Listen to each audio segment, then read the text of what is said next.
সম্মানিত দর্শক শ্রোতা, আসসালামু আলাইকুম। আজকে আপনাদের সামনে আরো একটি নতুন গুরুত্বপূর্ণ বিষয় নিয়ে আলোচনা করতে এসেছি, যে সার্জিসের সঙ্গে থাকা প্রাইভেট ইউনিভার্সিটির শিক্ষার্থীদের উপর হামলার অভিযোগ। কেন সার্জিস আলম এবং সার্জিস আলমের সহযোদ্ধাদের উপর হামলা করেছেন, কেন হামলার শিকার হয়েছেন, এই বিষয়ে কিন্তু অনেকে জানতে ইচ্ছুক যে এটা কেন ঘটেছে।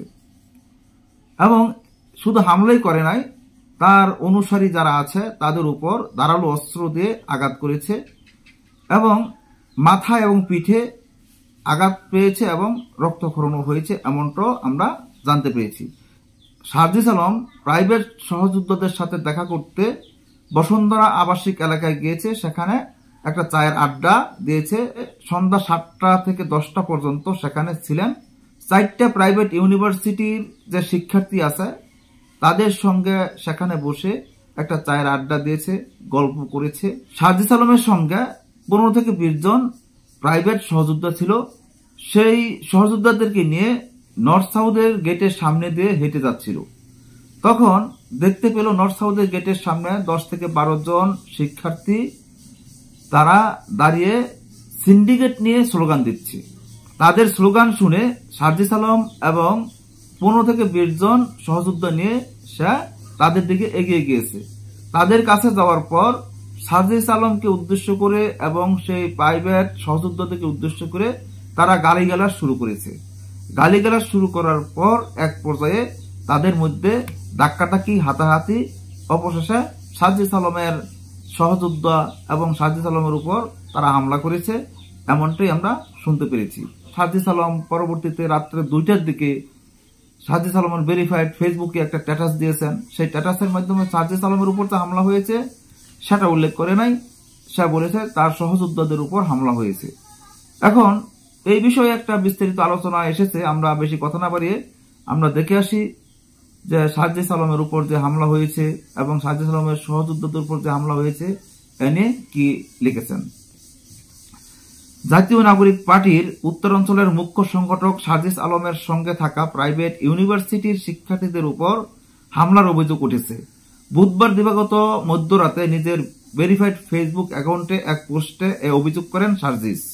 ওই পোস্টে তিনি লেখেন, ইফতারের পর বসুন্ধরা আবাসিক এলাকার প্রাইভেট ইউনিভার্সিটির সহযোদ্ধাদের সঙ্গে চায়ের আড্ডা দিতে এবং তাদের কথা শুনতে যাই।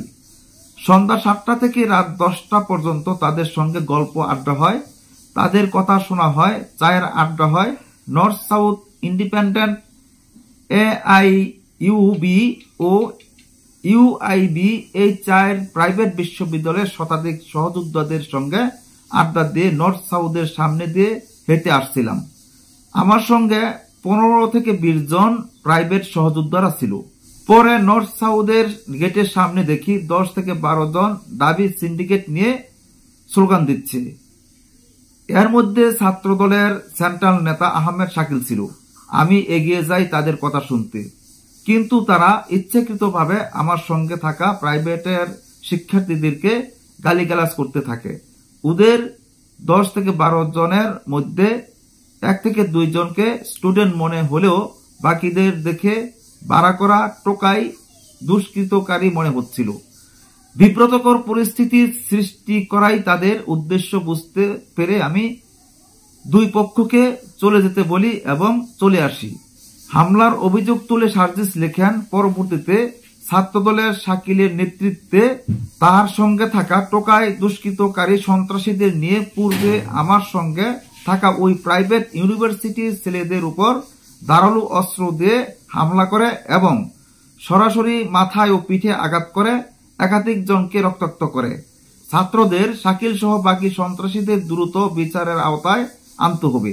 তিনি আরো লেখেন, 16 বছর ধরে ছাত্রদল টোকাই লীগের দ্বারা নির্যাতিত হওয়ার পর আজকে যদি ছাত্রদলের কেউ একইভাবে টোকাই লীগের সন্ত্রাসীদের মতো আচরণ করে তাহলে তারও পরিণতি টোকাই লীগের মতো হতে খুব বেশি দিন লাগবে না। শিক্ষা নেন, সময় থাকতে নিকট অতীত থেকে শিক্ষা নেন। এখন এখান থেকে কি শিক্ষা নেওয়ার আছে? অবশ্যই জুলাই আগস্টের যে পরিণতি আমরা দেশে দেখতে পাচ্ছি এমনটা যাতে না হয়, এটা ওই সার্জিস আলম বুঝিয়েছেন। সেই ঘটনা থেকে শিক্ষা নেওয়া সকলের প্রয়োজন। আজকের মতো এখানে শেষ করছি। আল্লাহ হাফেজ।